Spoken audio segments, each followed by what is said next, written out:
Hello friends, my name is Steve. This is Steve Talks Books. Thanks for coming by and watching my weekly update.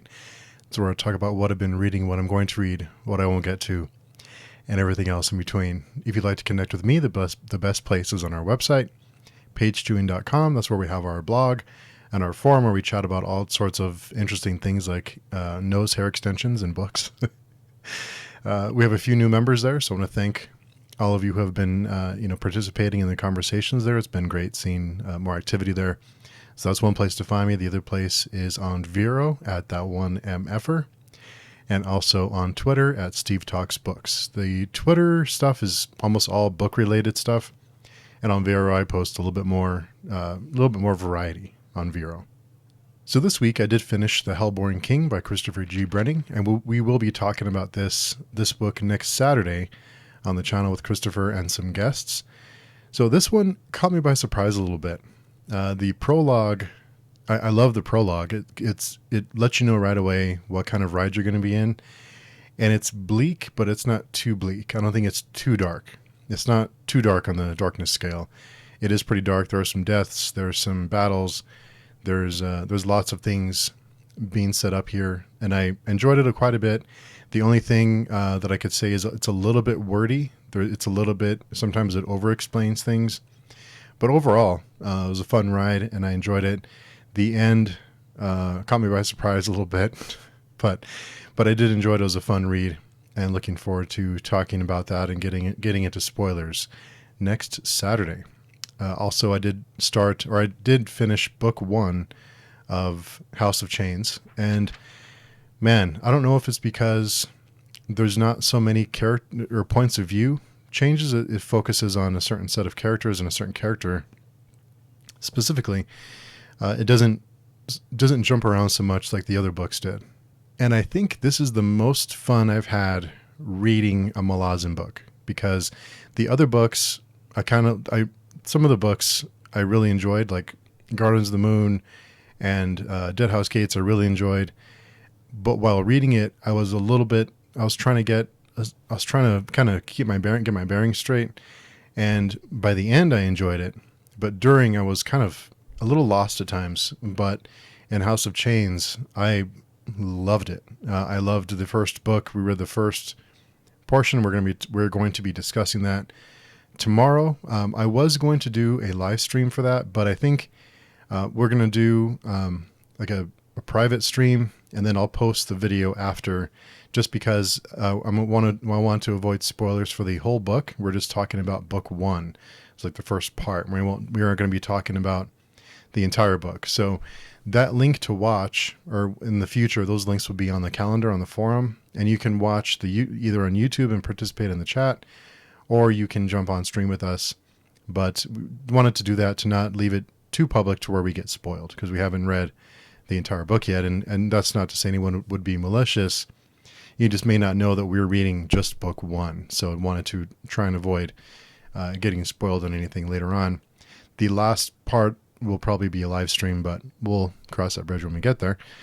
So I also finished book 1 of House of Chains, and then I did just start today A Little Hatred by Joe Abercrombie. It's the first book in the Age of Madness trilogy. So far, it's okay. I think I wasn't crazy about the standalones, and there are certain phrases that Abercrombie uses a lot. There's certain things that he uses over and over again, and sometimes it kind of gets to me. Overall, it's been enjoyable. It's been fine. So we'll see how that turns out. I'm about 50 pages in. And if I happen to finish A Little Hatred a little bit early, I hope to read Dog Meat by Priscilla Bettis. This book was sent to me by Priscilla, so I want to get into it as soon as I can. It's a very short read, so I'm hoping to squeeze it in.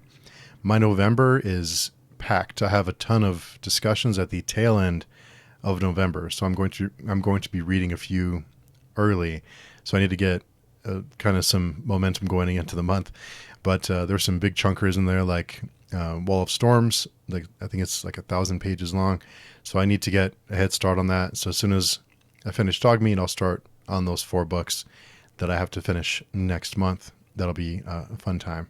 Lots of things to read, but I'm excited about all of them, and looking forward to discussing them. I think the discussions really help me. I know some people aren't fans of or don't really understand group reads or buddy reads or whatever. But I love at the end coming in and discussing a book because I learn so much from other people and their perspectives, things I missed, or just a perspective I didn't think about, or just story beats I didn't catch, or whatever it may be. I need all the help I can get, and I like to talk to people. So it's fun for me to chat about books and to share our experiences and to learn from each other. On the channel last week, we did have the House of the Dragon episode 9 discussion. That was on Tuesday, and episode 10 will be this Tuesday. And the final episode did leak and is it's fantastic. I loved it. I won't say much about it. I don't want to spoil anything, but yeah, good. I mean, perfect finale. I think it's a perfect way to end the season. Really, really good stuff. Looking forward to talking about it. Yeah, so we'll get to that on Tuesday. This last week, we did talk A Drowned Kingdom with P.L. Stewart and some guests. We all came by to chat about A Drowned Kingdom. It was spoiler-filled, but I didn't realize until the end when Jenny Wirtz mentioned we didn't really get too deep into story beats and things, story plot points and things, surprises that happen.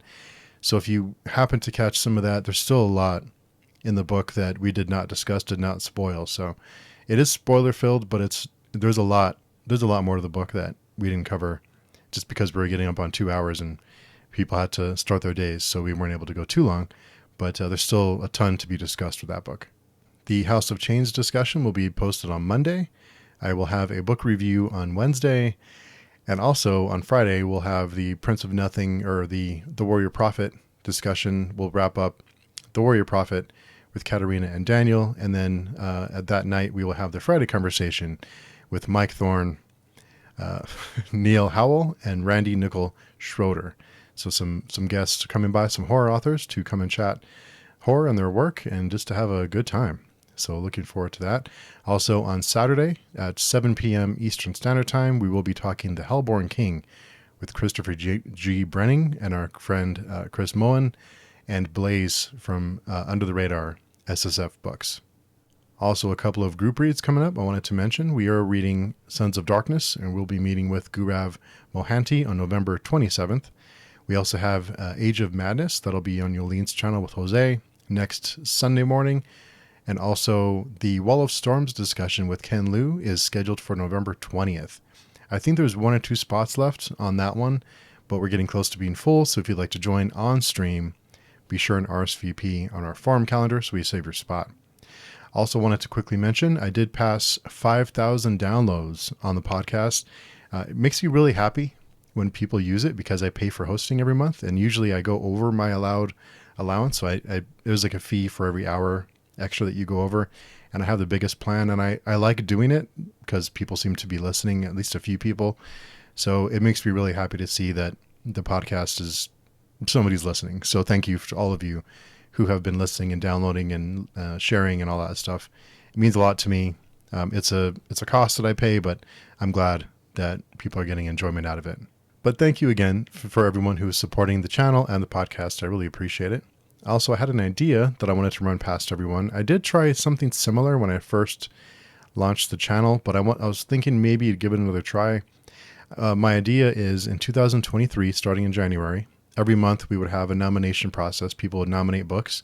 We would draw them out of a hat, and then at the end of the month, or a random generator, then at the end of that month, we will come and discuss the book on a live stream. Be open to anyone. I think the nominations would probably be on the forum. It's free to join. Would be no cost or anything like that.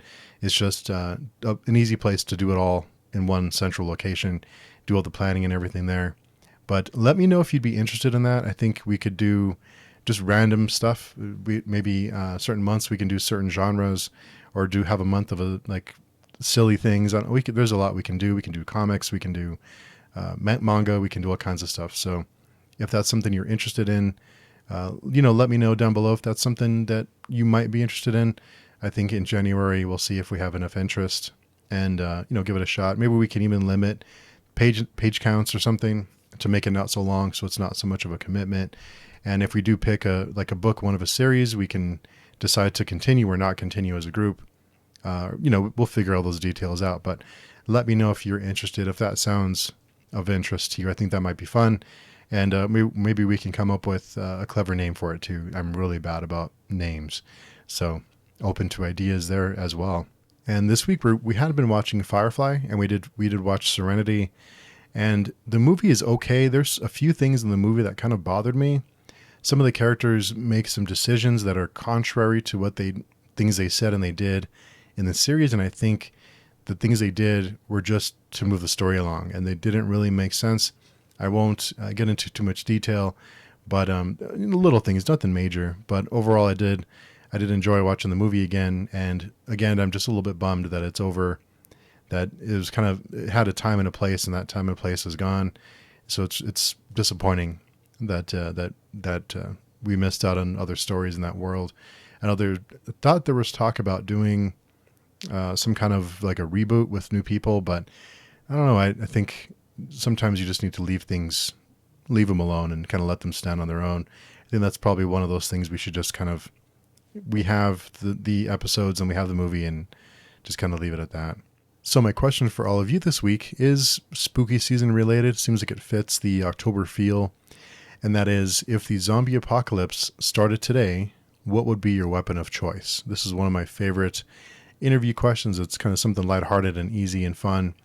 I always thought about this, and I thought it had to be something long, like a spear, but not too long, because you don't want to be running into things or knocking things over and letting everyone know where you are. Something that is sharp, that doesn't need ammunition, something that you can use forever. Over time it'll get dull, but at least it'll last a while and you can kind of work on it. But if you have something long with reach, or like a shield or something, nothing too loud. And I guess the first thing you would think is like a tank or something, but I think you'd get noticed pretty quickly, and not sure how long you would last with something that is really noisy. So let me know down below what your weapon of choice would be in the zombie apocalypse. It could be anything you want. Just let me know what first comes to your mind and why you think that would be your weapon. So that's enough about me. How are you doing? What are you reading, watching, or listening to? I'd love to hear about it. I think Black Adam is out this week. It looks okay. I'm superheroed out. I just don't have interest in superhero things anymore. And I was never really too big into it, but I'm burnt out. Are you burnt out with superhero stuff too? Let me know down below if you are, if I'm alone, or you just kind of over the whole thing. Just when I think the market became oversaturated and it just became everything was superhero everything, and just ready for something new. So let me know if you're excited about it or not. Let me know what your thoughts on that are. And again, I hope you're having a great week. Hope you have some fantastic plans coming up. If you do want to share them, I'd love to hear about it. And you could be doing anything else with your time, but you come here to listen to me talk about books and other random stuff. So I really, really appreciate all the support. So thanks again for stopping by. Until next time, we'll talk to you soon.